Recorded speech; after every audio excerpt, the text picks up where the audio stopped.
Hi, I'm Jane Ebel Leverance, I'm Alice Adams. I'm a registered nurse and I'm the Kegel Queen. and we are here with Rick Olderman. Rick is a sports and orthopedic physical therapist with more than 25 years experience helping people with chronic pain experience a pain-free life. Rick is the author of the Fixing You book series and Solving the Pain Puzzle coming out in 2023. Hi, Rick. How are you? Hi, Jane. Great to be here. Alice, thanks for having me. Thanks for coming. Yeah, we're A happy to have pleasure. you. I know you've got a lot to share, like a wealth of knowledge. So we'll just dig right into my very first question that I ask everyone. You're in a line at the grocery store and the line is moving quickly. And somebody says, "Hey, what do you do?" What's your quick answer? I'm a physical therapist who specializes in helping people with chronic pain. Very cool. I like it. And how did you get started with? Well, I had back pain myself, and I had nerve damage to my neck and shoulder in high school football and wrestling. So I had plenty of issues that I needed to contend with. And I went into PT school thinking that I would get the insider secrets to solving these, but they didn't come there. And then after graduating from PT school, I did really well with sprains, strains, acute problems, but anyone with chronic issues, I was a failure at. And I really thought it was just me until I moved here to Denver and went to work at a very busy, high-end athletic club with a whole bunch of very well-off people, young, strong, and my schedule filled instantly with people with chronic and nagging pain conditions. So that's when I realized, hey, I think we're missing something in medicine. It's not just me. There's something else missing here, and that's what led me on this journey to discover and solve the sources of chronic pain. Mm. Chronic pain is such a joy stealer. It's really, I think people who haven't experienced it, which includes me, I've observed it. But I think those of us who haven't lived with chronic pain can't even fathom what it does to a person's mind and our emotional life, our motivation, our ability to enjoy basic daily activities. It's an enormous, enormous problem. So what did you do to handle your own chronic pain? Well, this information is what solved my chronic pain. So basically, what I think is missing from our approach to solving pain is that in school we're typically taught from a component standpoint, which means if you have shoulder pain, we look at the shoulder. If you have neck pain, we look at the neck, and so on and so forth. And that works really well for acute issues, but chronic issues are, I believe, a result because we're not looking at the body as a system. And instead of just looking at back pain as a back issue, you have to look at it as a rib cage, back, pelvis, hip, knee, and foot issue. And so that's what I've been doing, is putting all this together over the years and understanding the patterns that are causing these issues to occur. So this systems thinking, I call it systems thinking, as opposed to this component thinking that we're taught, works really well for chronic pain. And what's the definition of chronic versus acute? Like if somebody is watching this and they're thinking like, my neck has been hurting me for a week, is that an acute problem or is that a chronic problem? I Yeah, think people also sometimes aren't sure about the meaning of the word acute versus like severe. So walk us through There's some nothing cute definition. about this pain. that's right. That's right. So acute pain is basically pain that is new pain. And so any kind of newer injury, usually less than 3 months old, is considered an acute issue. And then chronic issue is anything older than 3 months old. Who came up with that 3 month break off? I have no idea. But basically, you can have chronic recurring pain. So you can have let's say you have a hip issue or back issue, and you're just like, oh, it went away, but then it comes back every 6 months or every year. That's also considered a chronic issue. And the way I think about acute and chronic is also a chronic pain is a chronically acute problem. So you're stacking acute problems through a long period of time. And so that then it becomes chronic. So the experience of the pain isn't necessarily different. It's your mindset that is different about it. So, what is the common thread through the different kinds of pain? You know, if I am suffering with headaches, or if I have hip pain or whatever, those feel like really different experiences to me. But is there something that is there sort of one thing that's always the case when there's chronic or recurring pain? Well, almost always the case is that you are causing your pain. So, and what you're doing with how you conduct your life, or what you're doing with your body, is contributing to stressors being placed on these areas that you're having pain. So the areas that you're having pain isn't necessarily where the problem is. In fact, often it isn't. The areas that are experiencing pain are the areas that are vulnerable in your system, and that's why they're experiencing pain. Some of those stressors, I mean, I specialize in the biomechanical and physical stressors, but there are also emotional trauma or psychological issues that can cause us to be locked in patterns of dysfunction. There are also outside stressors like things we ingest, like our diet, allergens, and mold, that can cause our body to have an inflammatory state, and then also contribute to locking us into patterns of dysfunction. So tell us what you do, like on a practical and a physical level, that other PTs don't do. If I had an issue and I came to your clinic, your gym, whatever, what have you got back there? Well, this is my personal home studio, so not my clinic. So, if I showed up with a problem, how would the way you approach me be different than what I might experience from another PT? Yeah, so basically what it is, my evaluation starts by just watching you walk to the table. And my questions are also different too. My taking the history is in that I search really, I delve down into past injuries a lot. And I disbelieve my patients if they don't have past injuries, yet they're dealing with chronic pain. There are almost always past injuries associated with this. Whether they recognize them as a contributor to their current chronic pain is another matter, but I know differently based on my experience. So essentially my exam is much more comprehensive than most physical therapists. However, it's also simpler. So I've broken the exams down into an upper body exam and a lower body exam. Anyone with back pain on down to the foot gets the rib cage and lower body exam. And anyone with upper body pain gets the pelvis on up to the top of the head exam. So my examination is like, during my examination, I'm just looking at things differently than most. Like, a lot of physical therapists don't understand, and I don't want to get in, talk over everyone's head, but this idea of femoral retroversion and anteversion. They don't understand how to measure anterior femoral glide syndrome. They don't understand how an elevated pelvis and a depressed rib cage on one side could be caused by an old injury on that side, and how to fix that old injury to correct that pattern of issues. So, there's just so many things, and I'm looking at people's tension patterns.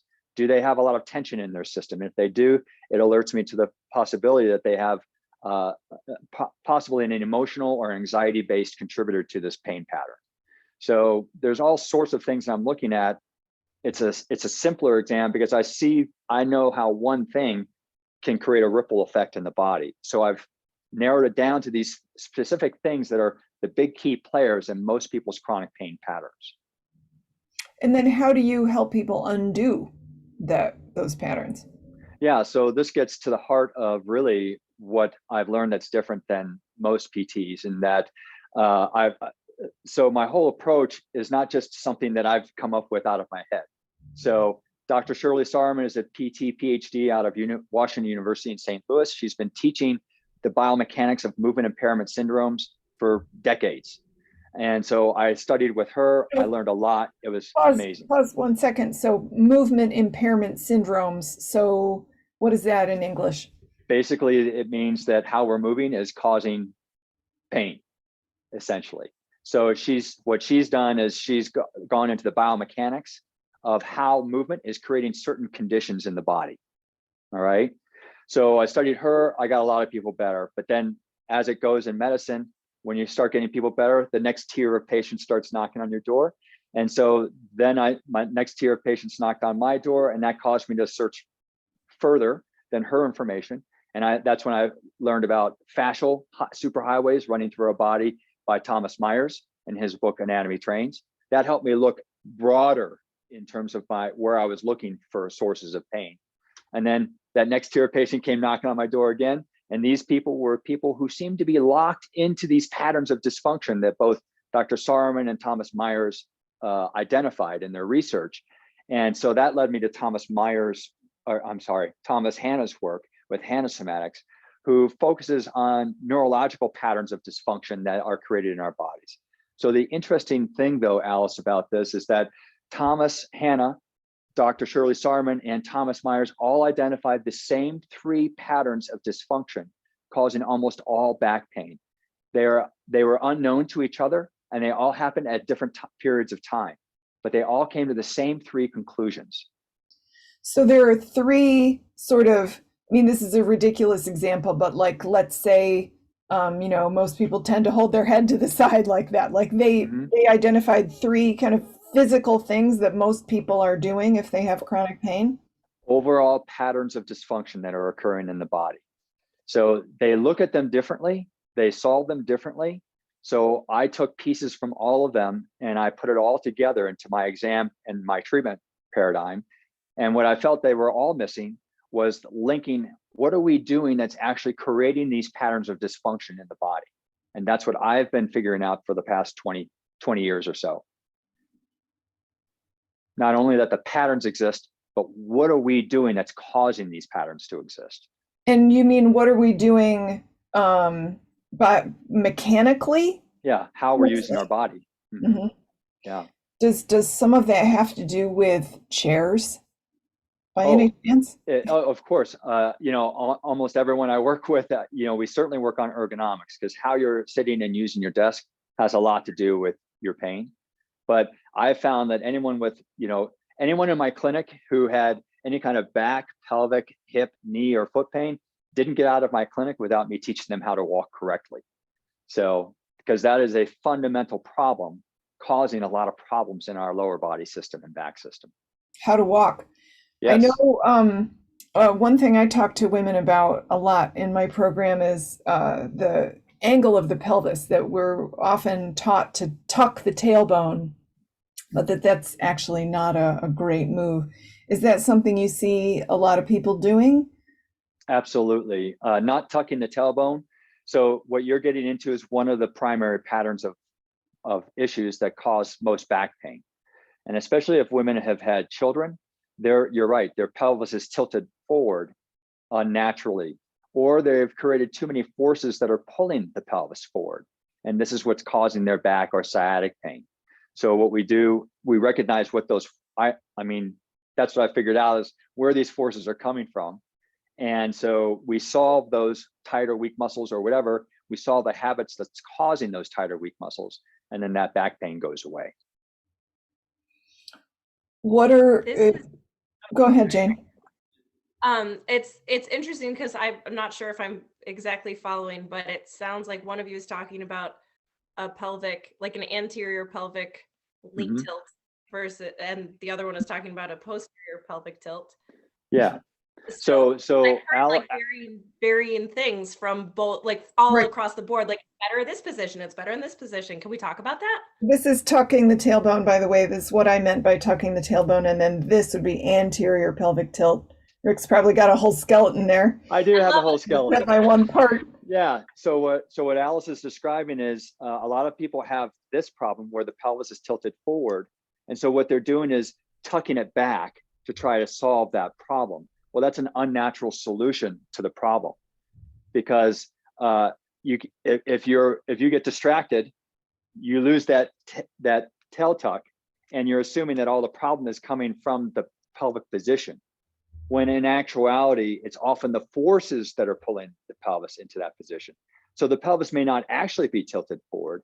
It could just have a lot of forces trying to pull it forward, in which case we tuck it back to offset those forces. It would be like if I were to push on you really hard with one finger, as hard as I could, but you didn't move. Your whole body is pushing back and generating force against my finger. It doesn't mean, even though you're not moving. So it doesn't mean that because you haven't moved, doesn't mean that that force isn't there. It just means that you have offset that force. And so that's what a lot of what I do is I understand where these forces are coming from, how to correct them, and then we correct the habits that are causing those forces to occur in the first place. So people have to relearn how to walk. What else do they need to relearn how to do? Oh gosh, I mean, Everything? well, Sleep? yes, everything. Because here's the thing is, all the YouTube videos out there and all the stuff that we see online, all of it is based on this component thinking, here, do this one stretch to solve this one problem. Right. And that's not how the body works though. The body works as a system. So you have to understand, and that stretch, you may get lucky and that one stretch is solving your problem, at least good enough for the next few months until it comes back again. But it's not solving the reason why you need to stretch that one muscle to solve your problem. And so that's what this whole program is about. And so, posture strategies, huge in terms of why people are having neck pain and headaches and shoulder issues. Posture strategies are also big for back pain too, but that they most acutely affect neck and headache issues. So there's posture, there's walking, there's ergonomics, there's how you bend over, there's how you get up from bending over, there's all breathing. There's just so many things. How you're sitting at your desk, all sorts of things. I'm curious about whether in the past 20 years you've seen new patterns or worse patterns of some kinds now that everybody is doing this all the time. Yeah. So that is a problem. And what a lot of people are doing is blaming it on that behavior, because that's the most obvious kind of solution. Oh, well, you're looking down at your phone all the time. That's why you have neck pain. Well, no, most neck pain and headaches have everything to do with the shoulder girdle system. And so regardless of, and before phones, it was looking at your computer.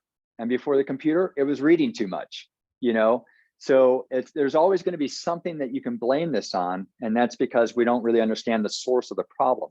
Well, I think I figured out the source of the problem.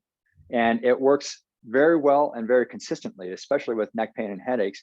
And it's often the shoulder girdle system.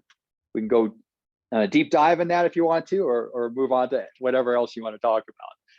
I'm curious. I think there are going to be women watching this who have a couple of different specific issues that they're going to be curious about whether you have comments on them. A lot of women that I work with have pelvic organ prolapse, which is, of course, it's often alignment related, and it's a mechanical issue ultimately. Have you ever dealt with that? Do you have any comments on it? That's one condition. I have another condition I want to ask about too. Sure. No, I'm not a pelvic specialist. So I haven't dealt with that specific diagnosis. I do deal a lot with pelvic pain, not necessarily related to childbirth, but just anyone who's experiencing pain in their pelvis. So there are, gosh, Alice, we could go into so much detail about this, but there are lots of issues like how gait affects pelvic torsion and this anterior tilt versus posterior tilt, all sorts of pelvic alignment issues. So the way I think of it is, let's fix the system that's feeding forces into the pelvic issues. And if that doesn't solve it, then go to a pelvic specialist to drill down deeper into the specific issues. But if you're not solving the hammers that are working on that pelvis from the long lever arms of our bodies, then those pelvic issues will likely recur again and again because of how you're using your body is causing those hammers to occur. Mm-hmm. And these are, well, I want to ask about one more condition, but also these are lifelong patterns of movement. I mean, if you're, say, 65, 70 years old, and you've been holding yourself and walking and sitting a certain way for decades, how long does it take to retrain yourself? And I guess I'm sure that varies quite a bit depending on how motivated you are to train yourself to do things differently and get that relief. Yeah. So this is a great question. And usually it takes a week or two. And the reason it takes a week or two is because so what often happens in physical therapy is we throw a whole bunch of exercises at people and expect them to do it when there's no proof that they're actually working. And so what we're hoping is, hey, I'm going to throw a whole bunch of stuff at you and we're going to see what sticks to the wall and might help you, as opposed to being very specific with the exercise prescription that you're doing. So I don't give anyone an exercise unless I know and they know it's going to solve a problem related to their pain. And so that's why when you identify the movement habits that are causing issues, people know that it's going to solve their pain because they feel it right there in the clinic within minutes. It's that fast. And so then they're motivated to do it. And that's why if they're motivated to do it, they'll do it more often. And that's why these habit changes occur so rapidly. The problem is that their brain doesn't know, their brain is only registering pain. The brain can't figure out why the pain is occurring. And so what we have to do, and usually those issues that are occurring are the natural habits, like you said, they've had for decades. Their brain sees them as natural. But if you change a habit, the brain is going to set up an alert that says, oh, something's different. And then it's going to judge it as bad because it's different. But the brain doesn't know that it's bad. It only knows that it's different. The judgment is something else. So I don't mind people being alerted that they're moving differently once they know that their new movement pattern is helpful rather than harmful. And I can take you through a test to show you what that is. Really. Yeah, let's do that. Let me ask you about this one other condition first. Sure. So many women, and in our audience, women are mostly 50 plus, as you can tell by the name of our Facebook group. And a lot of women in middle age start to suffer with fibromyalgia. Is that something that you can address effectively with a biomechanical approach like this?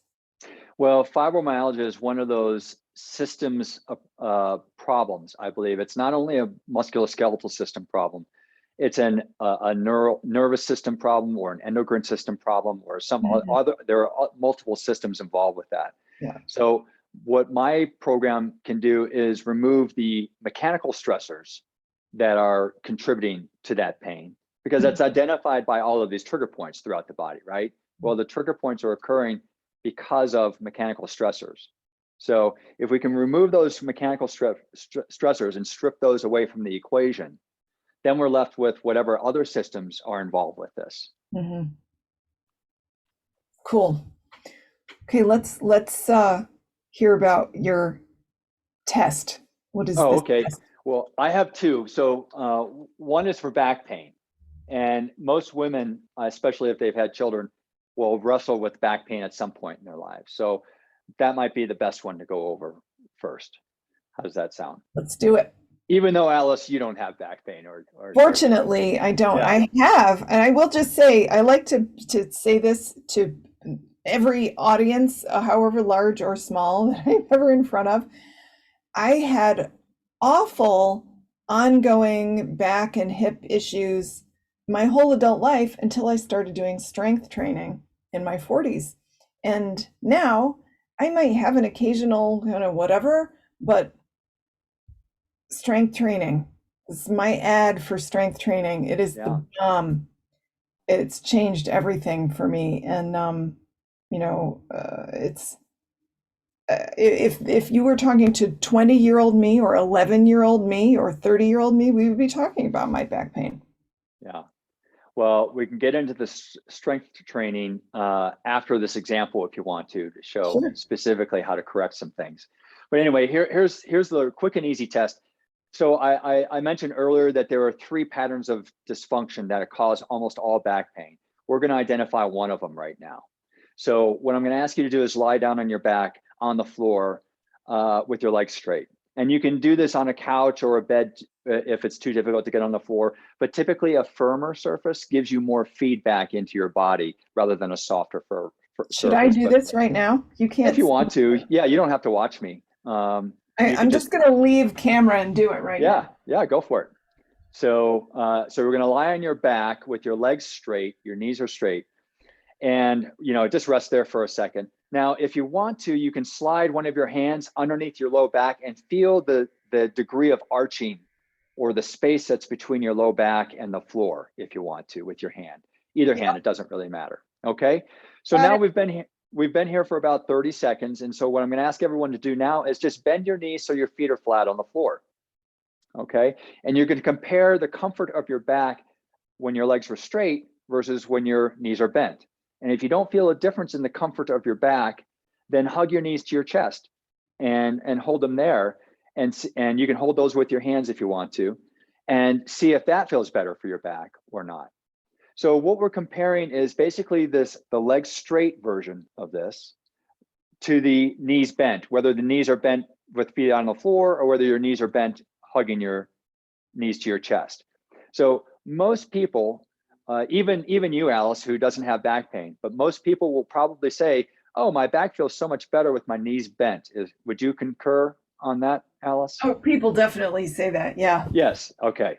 So what this is telling you is that you have one pattern of dysfunction, and this is simply it, is that your back is too arched, or you have too many forces pulling your back into an arch. Okay. And that's why if you felt with your hand, you could feel that your back is more arched with your legs straight than with your knees bent. Okay, so the second part of this test, so we've just figured out. Question. Oh, go ahead. So for me, without back pain, I didn't, my lumbar curve, the curve in my lower back didn't change noticeably to me when my knees were bent versus when my legs were straight. What does that tell you? I'll tell you, I'll answer that in just a second. Okay. So, because we're going to get to the forces creating these changes. All right. And so everyone, what I'm going to ask you to do now is stand up and listen to the rest of this podcast. And so what I'd like you to do is just go ahead and stand here. We're going to stand here for just a couple minutes. All right, so you've been standing and listening to me. And what I want you to notice, without changing anything about your body, I want you to notice, are your knees locked straight backwards? Or is one knee locked straight backwards? And if you're not sure, go ahead and unlock the knees and soften them and feel what just happened to your back. All right, now, if you're not sure what just happened to your back, go ahead and lock the knees again. And you'll feel that locking the knees creates more of an arch in your back. Can you feel that, Alice? And then if we just soften the knees, it creates less of an arch. Yep. Okay. And so most of you, even though this is a shortened version of this test, if you stand for, most people, if they stand for 2 or more minutes, they start to lock their knees back. All right.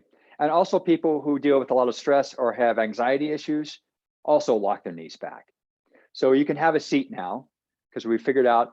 So what we've just learned is, one, your back hurts more when your legs are straight and therefore your back is arching, right? That's one pattern of problems that's causing your back pain. The difference between the knees bent and knees straight is not so much that the shape of the back changes. When you're having more discomfort when your legs are straight, it's because the muscles attaching from your legs to your pelvis are now pulling your back into more of an arch.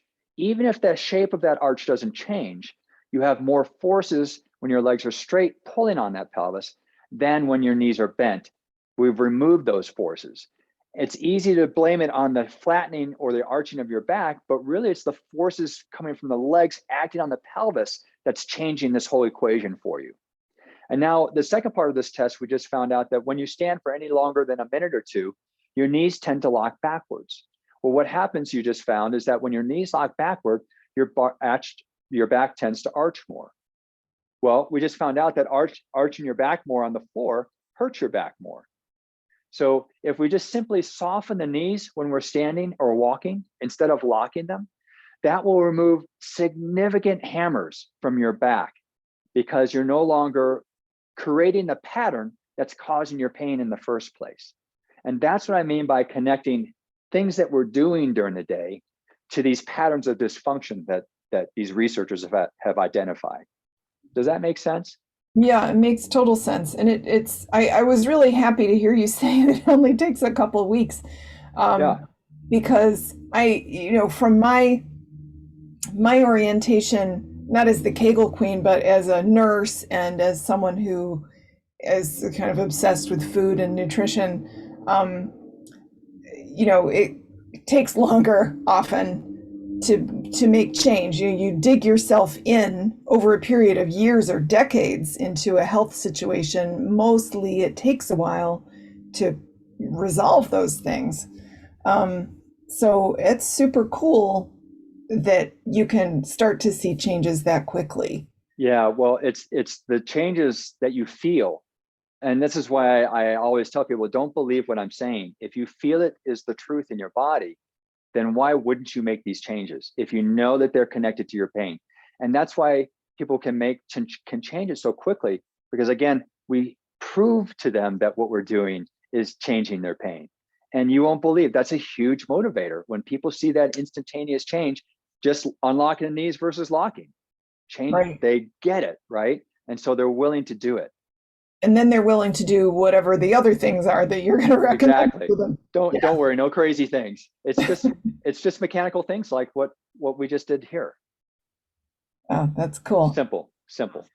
It's super cool. like so fascinating. I'm gonna like take this this idea of like not locking the knees into the weekend with me, because I'm in the service industry on the weekends, and there are so many times where it's like, whether I'm serving out on the floor or I'm behind the bar, it's like I have a very different, I mean, I'm beat at the end of my shifts regardless, but like it's a very different pain experience at the end of like serving on the floor versus standing behind the bar. And it's interesting.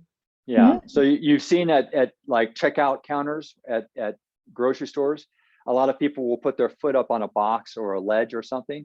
Well, they're breaking that extension pattern of locking the knee. And that's what's helping their back, is breaking that pattern. Otherwise, for instance, even when you stand with your feet in parallel, like side to side, you'll notice that if you're standing like that, it almost throws you immediately into that anterior tilt that you were talking about, Alice, and this arching of the spine. If you simply stagger your stance a couple of inches and put the weight on the forward foot, that will break up this whole pattern for you and reduce your back pain.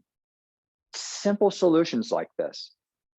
We haven't even gotten into what you need to stretch or strengthen. Oh, that reminds me. So you talked about strengthening, Alice. Yeah. And how that helped your back pain. All right. So when you lock your knees, one of the things that happens is that your butt muscles turn off. All right. Because there's no reason for them to work now, because your joints are holding you up instead of your muscles. Well, the butt muscle is a central, powerful pelvic orienter, right?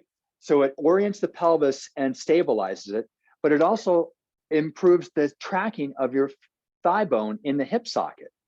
It also controls the rotation of your thigh bone, which then controls the rotation of your knee joint. Therefore, it's also playing into how much your foot is flattening when you're standing. So by locking your knees, you're turning off this whole system of control in your lower body mechanics, as well as your pelvis and lower spine. Because wherever your pelvis is going to go, your lower spine is going to go there too. Yeah. That's why strengthening helps you so much, because you're turning on muscles that were likely turned off over years. Oh, they certainly were. Yeah. Yeah. When I first started strength training, it was, it was like a decade of having babies, and, like I was very weak, and like basically none of my muscles were activated when I started strength training. And working with the trainer, a lot of like, so much of the focus was like, just how do we engage the glutes? How do we wake this up? Like, he would have me do a movement, and I'd be like, well, I feel it in my quads, I feel it in my back, I feel it, and I mean, he was a young guy that obviously never had kids. And he was just like, how is your butt not used? And it's like, I don't know. I've been disconnected from my glutes for who knows how long. Yeah. And so this is the thing. And I'm glad all of this was solved with weight training, but that's like a non-specific solution, right? Mm-hmm. You're hitting every muscle that you can in your lower body system to try and solve this problem. Wouldn't it be nice if you just knew exactly the one exercise that you needed, right? But no matter how many, I see lots of bodybuilders and weightlifters who do lots of squats and all lunges and all sorts of things, and they still have butt dysfunction. Mm-hmm. Why? Because strength training is great, but if you don't apply it to your daily habits, such as when you're walking, that strength is not going to get used by your body. Mm-hmm. That's what it's there for. So if you're not using your body correctly, you're strengthening, great. I'm glad it's stronger, but you're not using that strength to solve a problem. Totally. Yeah, that's cool. Wow. Yeah. I'm excited to read your books. I feel like we could probably talk for another 2 hours or more about this. I'm game. I love talking about it. I love it. Because seeing those light bulbs go off, that's so gratifying to me. Yeah. So cool. I'm glad you're getting it. Awesome. Well, as we don't have several hours to discuss this, I think I'll ask my final question that I like to wrap these up with. What's the one mistake that everybody is doing that if you had like a magic wand, you could just like change it so that everybody's not making this one mistake? Yeah, well, in terms of back, pelvic, hip, knee, or foot pain, it's how they're walking. I would change that.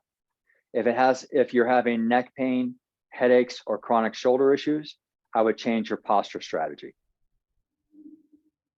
Cool. Do you want to give us like a little nugget of what that would be or what that looks like? Or is it different for everyone? The posture strategy? Yeah. Sure. Okay, sure. So have you guys ever gone to a yoga class? Mm-hmm. Has anyone ever cued you to bring your shoulder blades down and back into their opposite back pockets? Yeah. Right? That's the exact opposite of how the shoulder girdle system is supposed to work. So while it is nice to create a long neck, that's not how the shoulder blades should be working. In fact, they're not even supposed to be used for posture. That's not, if you look at the architecture, that's not what those muscles are designed to do. So it's just like tucking the pelvis, Alice. That's an artificial way of changing the pelvic orientation.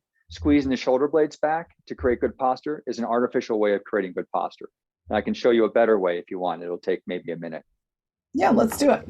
Okay, so everyone listening, you can stand up, put your hand on your chest, one hand on your chest, and the other hand on your belly. Okay, so what I want you to do is take a deep breath in, and you'll feel your rib cage lift as you inhale, and then exhale, and you'll feel that rib cage lower a little bit as you exhale, just a smidgen. So go ahead and inhale, feel it rise, exhale, feel it lower back down. Okay, now we're going to take that same inhale, and this time when you exhale, you're going to let the rib cage come down 99% of the way, but not 100% of the way. So go ahead and exhale fully if you want to, but don't let that rib cage come down all the way. And what you'll notice is that your stomach muscles have just engaged about 5 to 10%. And so that is your core muscles, of which there are many layers of core muscles, and they're huge and strong, holding the rib cage up.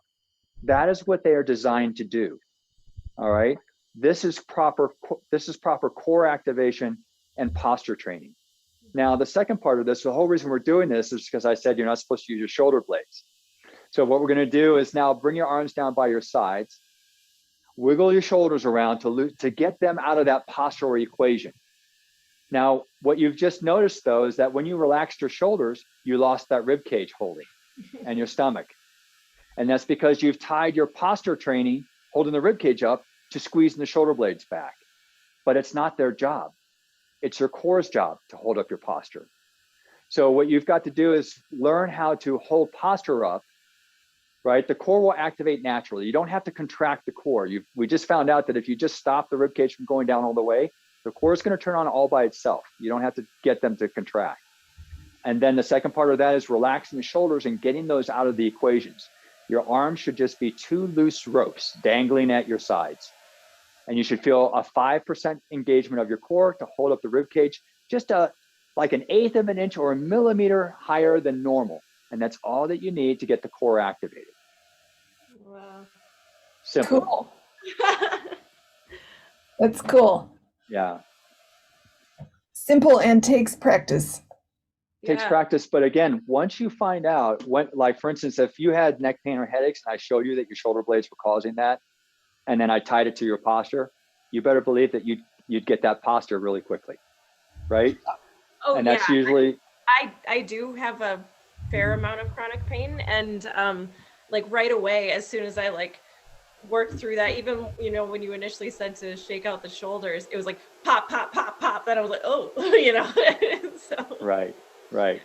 Yeah. Cool. So we're going to have, for those of you watching, we're going to have a link for you, and Rick has a coupon code for you that we're going to have. If you want to go get Rick's stuff, you can get 20% off using our code. There's also a program. There's a program for you with chronic pain, and there's a program for health professionals also, so that you can understand this stuff and help people more too. So we're going to have all of that. We'll have links for you, and while you're watching this, we've probably already posted them. great. Rick's program is called the Fixing You Method course, and you can get 20% off and also not be in pain. So that's pretty cool. That's the hope. That's the intent. I love it. Thank you so much for coming and talking with us and sharing your information. It's been really fun. Absolutely. Thank My you, Rick. pleasure. It's been great. All Oh, right. I've had a lot of fun. Thank you for sharing. Okay, have a good night, All right. everyone. Thank you.